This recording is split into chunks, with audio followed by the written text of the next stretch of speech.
नमस्ते, मी रेखा. माझ्या स्वयंपाकघरात तुमच्या सगळ्यांचे मी स्वागत करते. आता आज मी बनवते बघा धिरडं.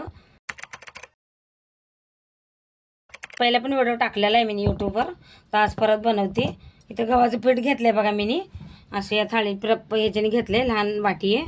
आणि इथं 3 हिरव्या मिरच्या आणि लसूण घेतला. आता याची आपल्याला वाटून घ्यायचं ना. अद्रक पण घेतलंय थोडंसं. आता आपल्याला वाटून घ्यायचं मिक्सरला. हे बघा असं बारीक असं करून घेतले मी.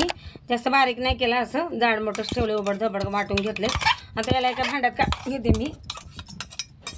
आणि इथं बघा बारीक चिरलेली कोथिंबीर पण आहे. आता हे गव्हाचं पीठ पण याच्यात टाकते मी आता. आणि आता हे मिक्सरच्या भांड्यामध्येच बघा इथे मिरची वाटून घेतली म्हणून याच्यातच पाणी घेणार आहे आणि याच्यात टाकणार आहे मी. पहिले मिक्स करून घेते. याच्यात आता मीठ पण टाकायचं आहे मला. मीठ टाकायचं आपल्याला ह्याच्यात चवीपुरतं. आणि चांगलं आपल्याला मिक्स करून घ्यायचं आहे. आता हे ठेसा करून घेतला ना आपण, आणि पीठ आणि आपलं मीठ चांगलं मिक्स करून घेऊ. आता याच्यात टाकणार आहे बघा थोडंसं जिरं. मी हा व्हिडिओ यूट्यूबवर टाकलेला आहे बघा, पहिले बघा तुम्ही बघू शकता. आता याच्यात हे पाणी टाकायचं आहे आणि आपल्याला याचं चांगलं असं पातळ ना, जास्त पातळ ना घट्ट असं बनवून घ्यायचं आहे. आपल्याला घोळून घ्यायचं चांगलं. आता याच्यात मी अजून पाणी टाकणार आहे हे बघा. आणि आपल्याला हलकंसं असं पातळ करून घ्यायचं घोळ. लय पातळ नाही करायचं. लय पातळ केलं का मध्ये इकडं तिकडं पसरलं जातं धिरडं.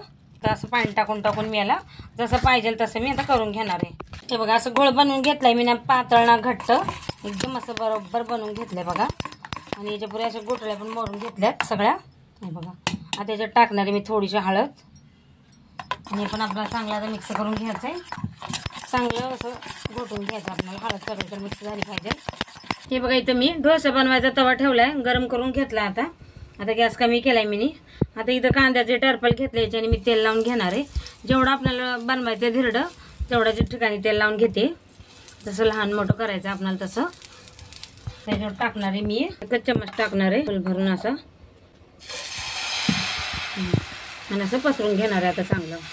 आणि याला जवळ शेकत नाही खालून तवर याला आपल्याला पलटायचं नाही. पलटी केलं का मग ते तुटतं बघा. याला पहिले शेकून घेऊ आपण खालून मस्त. आणि जेवढं पाहिजे तसं पसरून घ्यायचं.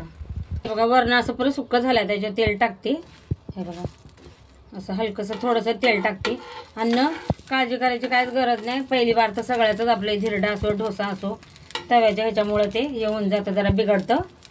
आणि मग दुसरी बार चांगलंच बनतं. हे बघा त्याला मी पलटून घेणार आहे. चौकडून असायला मोकळं करून घेते आणि मग आपल्या धिरड्या पलटून घेते, पलटी करून घेते मी. हे बघा आता इकडून पण चांगलं शेकून घ्यायचं आपल्याला धिरडं. बघा किती मस्त जाळ्या पण पडल्यात, एकदम असं पातळ पातळ धिरडे तयार होतात. हे बघा आता इकडून बी आपण शेकून घेऊयाला.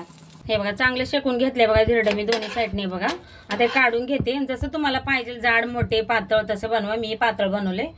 आता मी दुसरं पण टाकून दाखवते बघा तुम्हाला. परत तसंच करायचं, तेल लावून घ्यायचं थोडंसं, म्हणजे लय तेलकट पण बनवायचे ना आपले धिरडे. आता इथे मी टाकणार आहे 2 चम्मच, म्हणजे जरा जाड होईल. त्याला पण चांगलं फिरवून घ्यायचं आपल्याला. असं हलक्या हाताने फिरवायचं आणि चांगलं होऊ द्यायचं, शेकून घ्यायचं खालून. बघा मस्त मस्त अशा जाळ्या पडतात. मग त्यावर हातच लावायचं नाही याला. हे बघा किती मस्त बनवून तयार झालेत बघा धिरडे आपले. एकदम पटकन आणि झटपट होणार रेसिपी आहे, काय टाइम लागत नाही.